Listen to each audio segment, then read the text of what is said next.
Pozdrav dragi moji prijatelji, poštovane domaćice i domaćini. Dobrodošli na moj kanal i dobrodošli u kuhinju Valentina Mašković. Vi se nalazite na pravom mestu i na pravom kanalu. Verujte, na ovom kanalu neko kuva iz sveg srca za svoju porodicu, a također i za vas. Danas ću pripremiti jednu fantastičnu belu čorbu. Verujte da moja porodica je stvarno oduševljena ovom čorbicom i rado je jedu, a nadam se da će se dopasti i vama. Pa hajde da ne pričamo, nego hajdemo da kuvamo, da vidimo šta nam treba za tu piliću čorbicu. Kao što vidite, ja ispred sebe imam nekoliko bataka. Možete koristiti belo meso, možete koristiti ovako batake ili neki deo drugi od pilećeg mesa. Ja sam iskoristila, eto imam tu 4 do 5 bataka, imam povrće i imam ovako ovu mešavinu povrća za rusku salatu. Iskoristit ćemo i to. Prvo što ću raditi normalno da oprane i očišćene batake stavim u posudu sa vodom.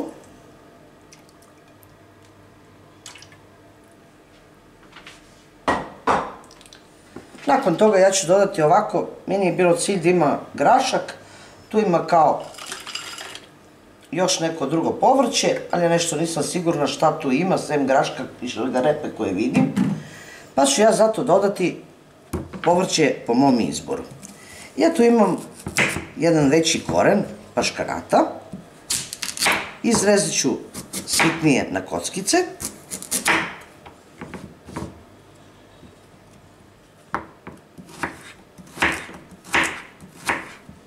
Nakon što sam izrezala paškanat, preći ću na šargarepu.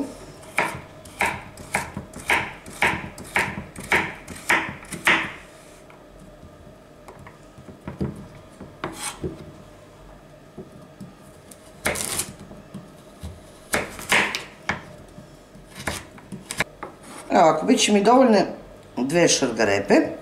Prelazim na jedan koren celera.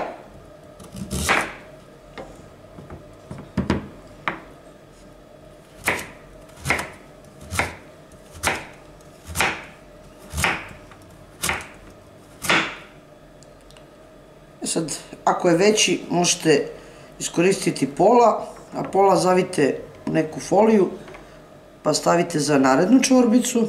Ako je manji celer, možete ga ceo dodati.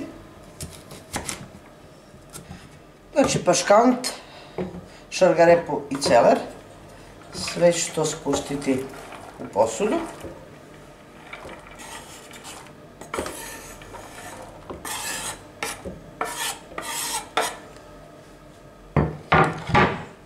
Imam tu jednu glavicu crnog luka i imam jedan krompir. I to ću isto izrezati sitnije, počev od krompira.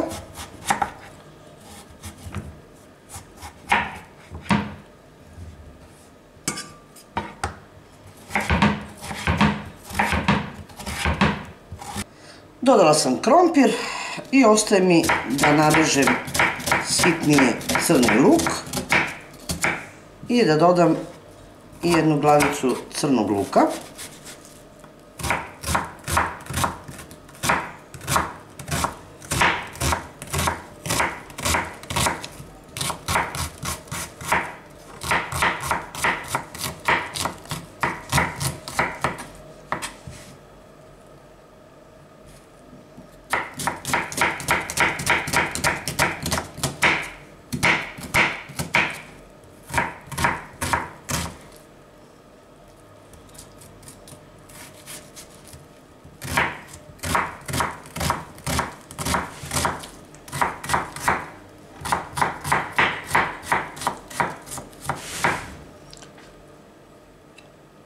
Ovako izrezanu glavicu crnog luka dodat ću. Ako imate koren peršuna, možete spustiti ceo koren peršuna i verujte dobit ćete jako lep ukus.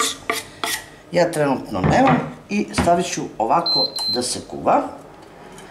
Dok se normalno ne raskuva meso ili ne skuva, a pritom skuvat će se i povrće.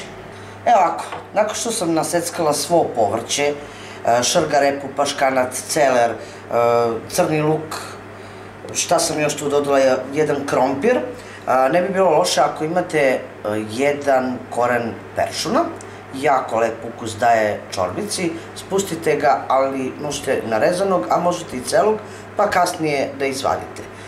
Znači svo to povrće koje sam spustila ovde u ovoj šerpi zajedno sa piletinom poklopit ću i ostaviti da se kuva na tihoj vatri, na tihoj temperaturi, negde srednjoj temperaturi, kod mene je 1200 vati, to je otprilike negde stavite na trojku, pa kad proključa isključite na manje, tako da se ono lagano kuva i ne podiže penu. Normalno sve dok se ne skuva meso, a pritom i povrće, a onda ćemo začiniti dalje. Negde na polovini kuvanja, pošto je ova čorbica bela, znači ne zapržujem je upržavanjem brašna u ulje, znači neću dodavati ništa, pošto tu ima vrlo malo masnoće na batacima.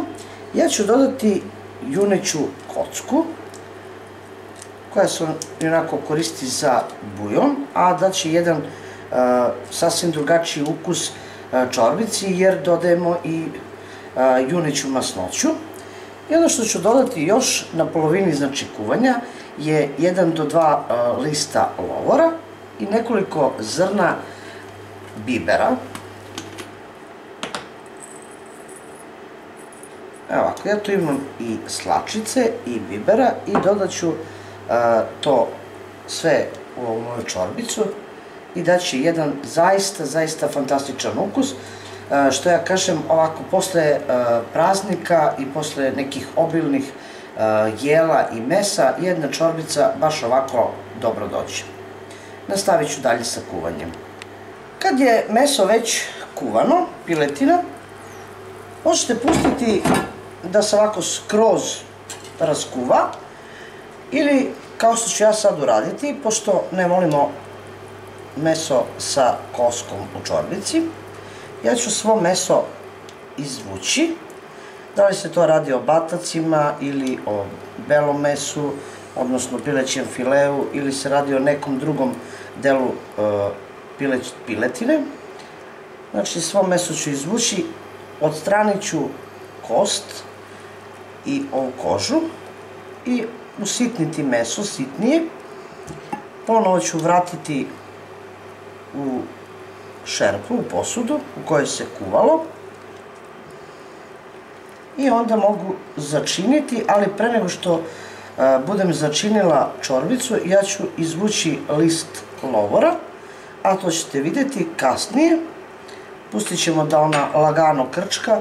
Ja obično dodam više vode, tako da nikada ne dolivam vodu više u posudu, nego ostane u istoj količini ukoliko se je kuvala. Jedino posle što ću da dodam, to je mleko, čime ću da začinim. Ja tu imam pola litre mleka i bit će sasvim dovoljno da se bela čorbica začini.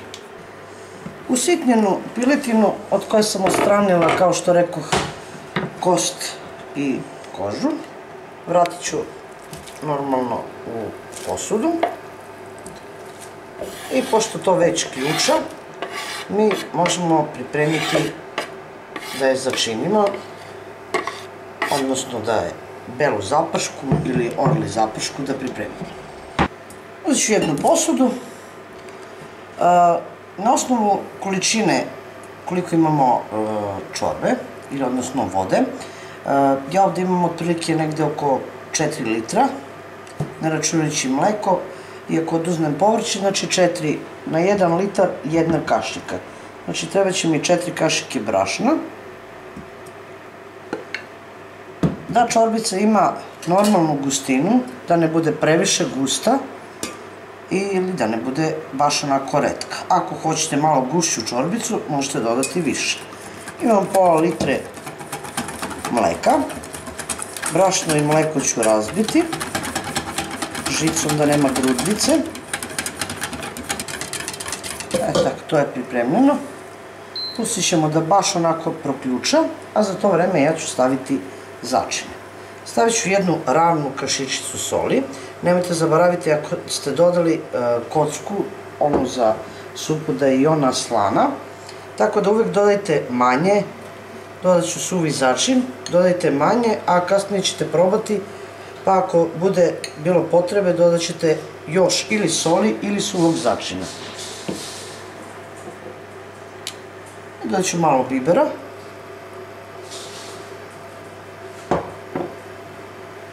Pustit ćemo da baš onako proključa.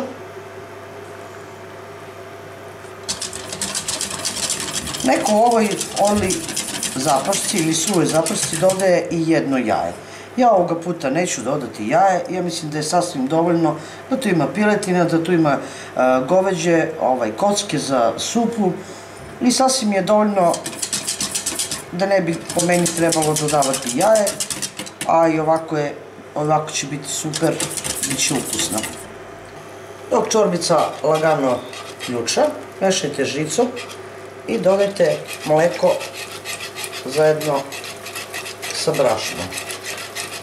Onda ćemo uzeti jednu drvenu kašiku i njome mešajte jedno 10-ak minuta, jer može se desiti da brašno padne na dno posude i da vam čorbica zagori.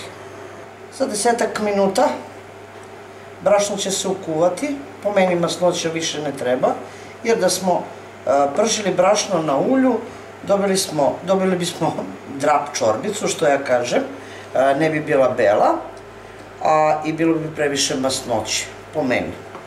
Nadam se da se slažete sa mnom i da ćete, ako budete pripremali čorbicu, napraviti ovako suvu zapršku, koju, eto, moramo bar ukuvati jedno 10-ak minuta da se brašno ukuva.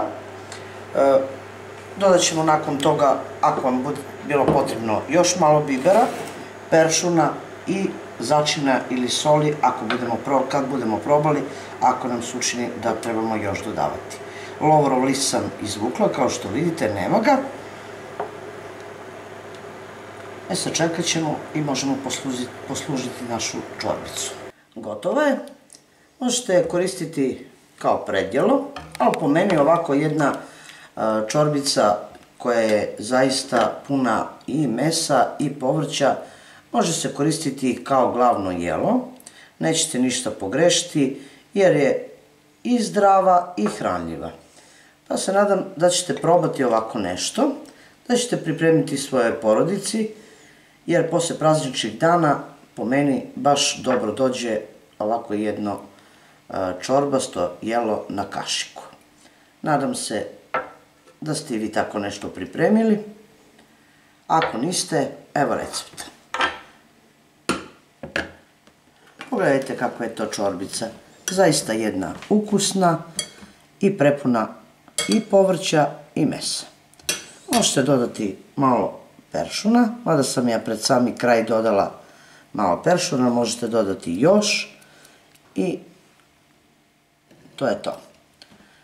Vidimo se, dragi moji prijatelji, u narednom videu sa nekim drugim receptom, a do tada pozdrav iz moje kuhinje svima koji prate moj kanal i jedno veliko ćao, prijatelji!